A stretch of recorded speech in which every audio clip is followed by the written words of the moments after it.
জীবন দিয়ে ভালোবাসি নবী তোমাকে। বলুন না মহব্বত নিয়া, জীবন দিয়ে ভালোবাসি নবী তোমাকে।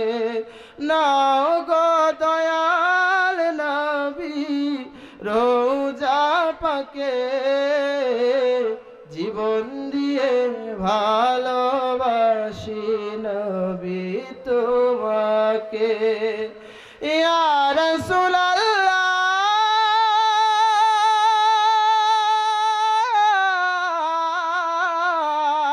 আল্লাহু আকবার বলুন, জোরে বলেন না আল্লাহু আকবার। ইয়া হাবিবাল্লাহ দাঁত ভাঙিল ওয়াজ কুরানি তোমার ভালোবাসায়, ফতে আলী ঝাপটি দিল তোমায় পাওয়ার আশায়।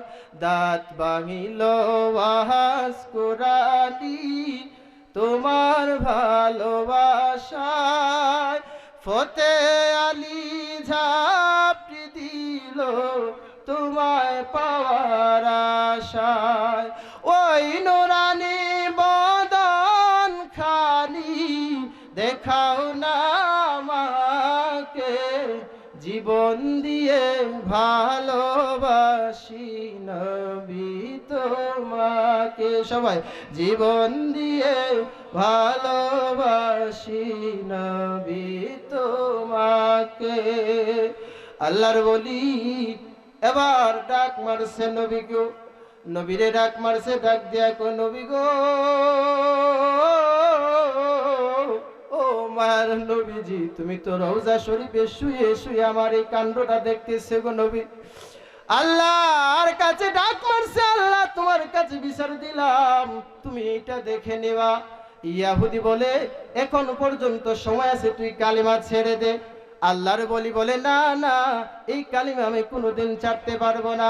নির্যাতন শুধু শেষ নয়, নির্যাতন শুধু শেষ নয়, আবার জিহ্বাটারে হাতের মধ্যে ধরায়া দিছে, দিয়া বলে ইয়ামানি রে,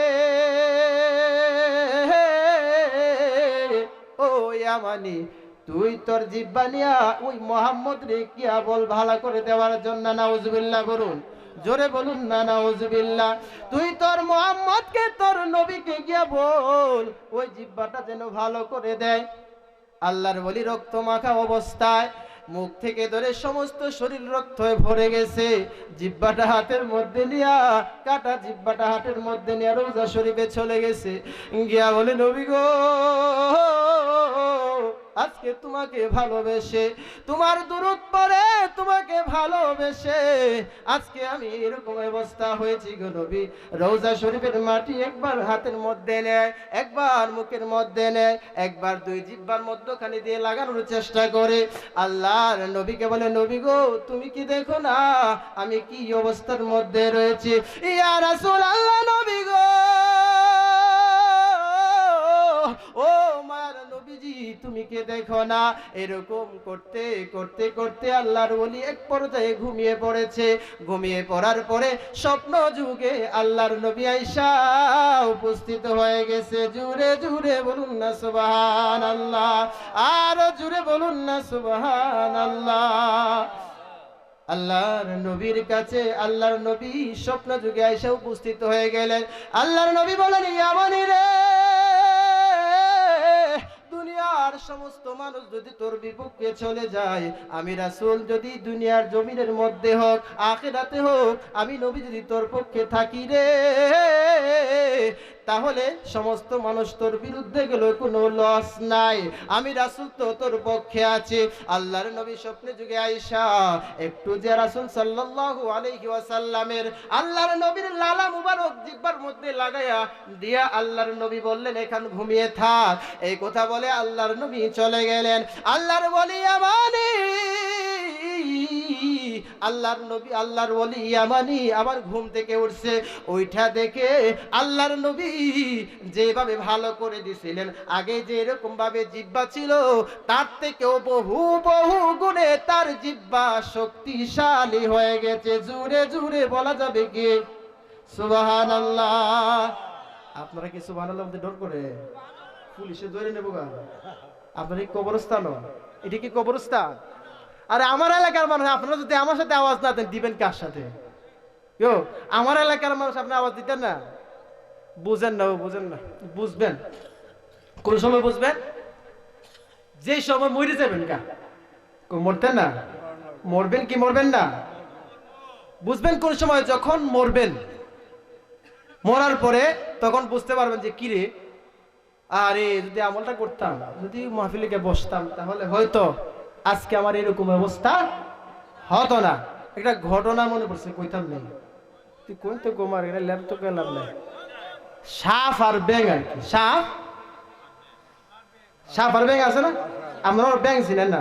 আরে মাটির ব্যাং না তো, এই যে ফাল দে ব্যাং, এটা কি করেন আপনারা? আমরা এলাকায় তো গাওরা ব্যাং আর সাপ। সাপ দিকে না আরো একটু তেরা দেখা হইয়া আরে না, আরে নেই তো ব্যাঙে তো ফাল্লায়। ব্যাঙে যখন লাফায়, ব্যাঙে ডাক দিয়ে কয়, বন্ধুরে এটা গল্প আর কি, তুই যে সব সময় বন্ধু তেরা বেহা হয়ে আড়স, তুই সুজাই আটতারস না? সাপের লেগে গেছে গ্যাস শরীর ফিস্টিজ আঘাত লেগেছে। কি কইলে তুই আমার শরীর লিয়া, আমার দেহটা লিয়ে তোমার অত একটা অপবাদ দিছস, তোর হারো, তোর বিচার আছে।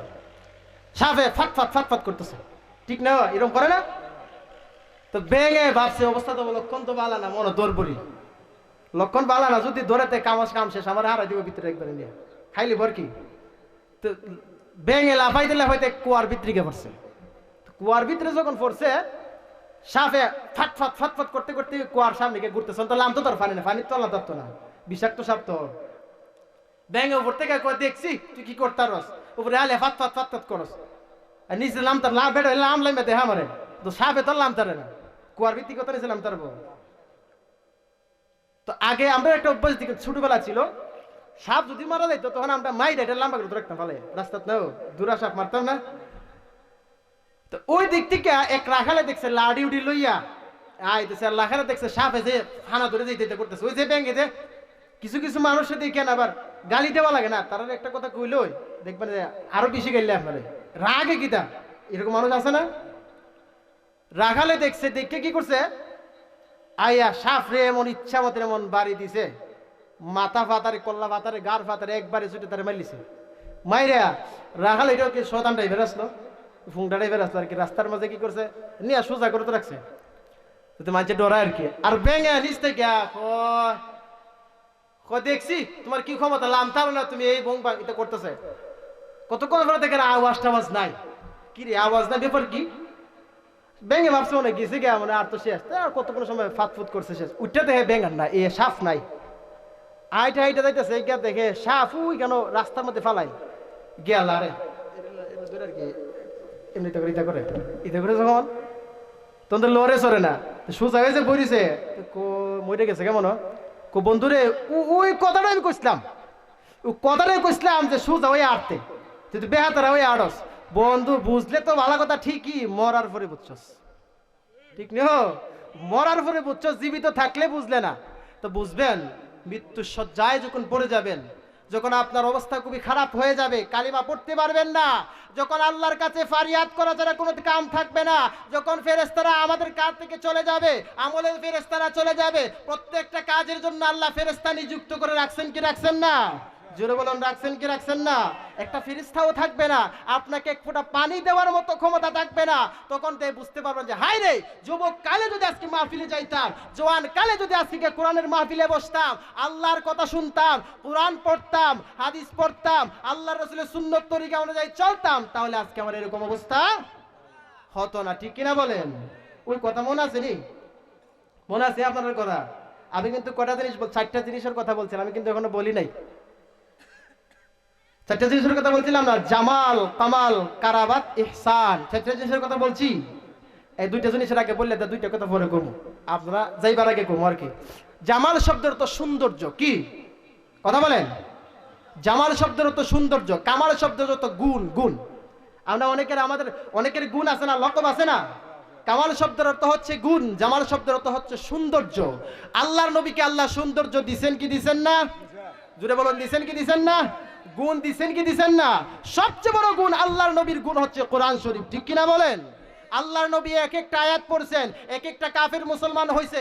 আল্লাহর নবী মুড়ে মুড়ে দাঁড়ায় কোরআন পড়তেন, তখন সমস্ত কাফির বেঈমানের আল্লাহর নবীর কালাম শুনে বলতো, এটা কেমন বাণী জানি, আল্লাহর পক্ষ থেকে আসছে, এটা পৃথিবীর কোনো মানুষের বাণী হতে পারে না, এটা হচ্ছে আল্লাহ রাব্বুল আলামিনের বাণী, আসমান থেকে আসছে। আল্লাহু আকবার বলুন, আরো জোরে বলুন না আল্লাহু আকবার। তাহলে সবচেয়ে বড় মুজিজা হচ্ছে কোরআন শরীফ, ঠিক কিনা বলেন? জোরে বলুন ঠিক কিনা? যে কথাটি বলতে চেয়েছিলাম, আল্লাহর ওলির ইয়ামারের যখন জিহ্বা ভালো করে দেওয়া হলো, তখন উনি খুশিতে আত্মহারা, ঠিক কিনা বলেন?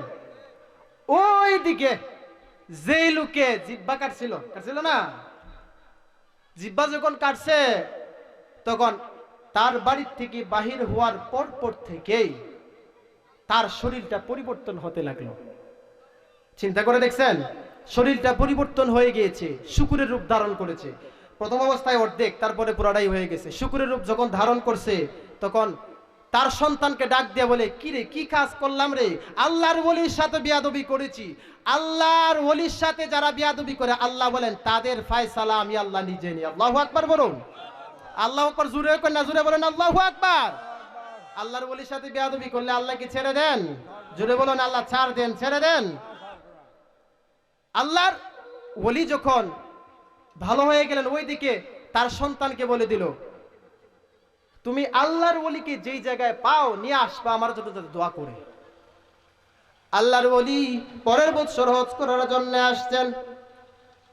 পরের বছর যখন হজ করার জন্য আসছেন, তখন ওই যেই শুকুর, যেই লোকটা জিহ্বা কেটেছিল, ওই লোকের ছেলেকে পাঠিয়ে দিছে, বাবারে তুমি ওই কাবা শরীফের কাছে চলে যাইবা, রাসূলের রওজা শরীফের কাছে চলে যাইবা, যাওয়ার পরে গিয়ে দেখবা গো, যে আল্লাহর ওলি আমার কাছে আসছিল, আমি তার সাথে বিয়াদবি করেছিলাম, তাকে নিয়ে আসবা।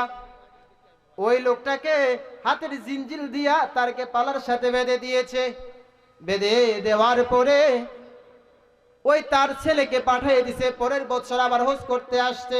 আয়েশা আল্লাহর ওলিকে খুঁজি করতে শুরু করলো। আল্লাহর ওলি হজ করতেছেন, হজ করার পরে রাসূলের রওজা শরীফের কাছে গেছেন। পিছন দিকে ছেলেটা বলতেছে, হয়তো ওই লোকটাকেই দেখা যায়, যেই লোকটা আমার বাবা তাকে দাওয়াত করে নিয়েছিলেন, দাওয়াত করে নেওয়ার পরে আমার বাবা তার সাথে বিয়াদবি করেছিলেন। এইভাবে ওই লোকটা চিন্তাধারা করতেছে, পিছন দিকে ডাক দিল, ওই লোকটা শুনতেছে কিছু, তারপরও উত্তর দেয় না। আবার কাছে গিয়ে বলে, আল্লাহর ওলি গো, আপনি হয়তো ওই লোক, যেই লোককে আমার বাবা দাওয়াত দিয়ে নিছিল। আল্লাহর ওলি বলেন, বাবা রে, তোমার তো আমি চিনতে পারি নাই, তুমি কে গো, তুমি কে আসছো? বলে, হুজুর আমাকে চিনবেন না, আমি ওই গত বছর আপনাকে যে লোকটা দাওয়াত দিয়া নিয়া আপনার সাথে বেয়াদবি করেছিল, তার সন্তান হচ্ছে আমি। আল্লাহর ওলি বলেন, বাবা তুমি কেন আসছো? আজকে কেন আসছো গো? তোমার বাবা যেরকম ভাবে বিয়াদবি করেছিল, তুমি কেন আসছো? বলে, হুজুর আমার বাড়িতে একটু দাওয়াত আপনি যদি খাইতেন। আল্লাহর ওলির ভিতরে মূর্ছা মেরে দিছে, একটা মূর্ছা মারছে। আইরে, তার বাবা নিয়ে আমার জিহ্বা কেটে দিছিল, তার জানি কি অবস্থাটা, আজকে নিয়ে কি জানি অবস্থা হয়। আল্লাহর ওলি দাওয়াত গ্রহণ করলেন, এই জন্য করেছেন আল্লাহর নবীর সুন্নত, কোন ব্যক্তি যদি দাওয়াত দেয় গো, তাহলে তার দাওয়াত কবুল করা, তার দাওয়াত রাখা। আল্লাহর ওলিদের মন বড় সরল থাকে, আল্লাহর ওলিদের মন বড় সরল থাকে, কারণ আল্লাহ ভোলা থাকে, আল্লাহর সাথে সম্পর্ক থাকে, তাদের আল্লাহর রাসূলের সাথে সম্পর্ক থাকে।